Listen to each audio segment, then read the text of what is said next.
Let's move on to chapter 5, now that the boys have gotten to their honeybees. So we can see our pin way up ahead, and we're going to jump to that location. And as we're going, we can see that now we're going to be talking about Salva and Marielle. And we see over here a cut. That's probably going to be really similar to areas and a name we're going to come up with in just a moment. So let's check this out. Now, something interesting to really notice about this is we know that these boys have been walking for quite a while. So we're kind of guessing where they are. We don't have a precise location. So let's actually talk about the story. Let's go back to Naya this time. We already know that Naya's story takes place 23 years after Salva's story. We find out that Naya's and Salva's tribes are enemies. Salva's a Dinka, Naya is Nuer. What do you think suppose the actual connection is between these two stories? You might need to make an inference, or you can make a prediction. Number 2, thinking about Salva's bee stings, what lessons have been worth knowing the hard way in your experience?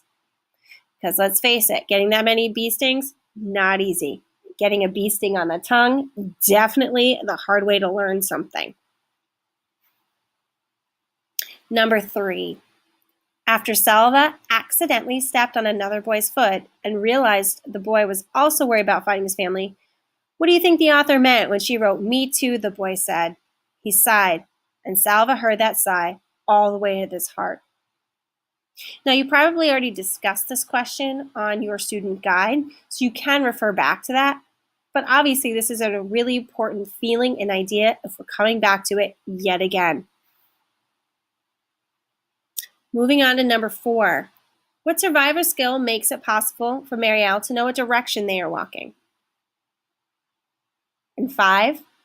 The chapter ends with Salva being very surprised. Why do you think the author didn't let the reader know what the surprise was? We've talked about this idea in the past, so if you need to go back to your notebooks to look at it, consider that. But also think about it from the point of view of a reader. What does it make you want to do? Now, a couple of little things, I'm going to scroll back up here for just a moment, is to consider that they're becoming into the land of a different type of tribe that they call the ALWTW, which was called the people of the lion, and they had all kinds of stories. For example, when an ALWTW person died, he came back to Earth as a lion, with a great hunger for the human flesh he once had.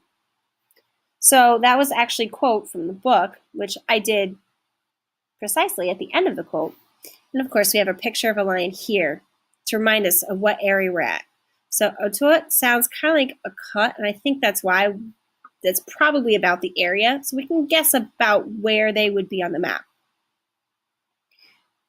And if we want to know more, I'll put this link in the description. So again, if you'd like to check it out and find some information, you can. Keep on reading and keep on putting your notes for the Google Lit trips in your Google document to make sure you get your credit.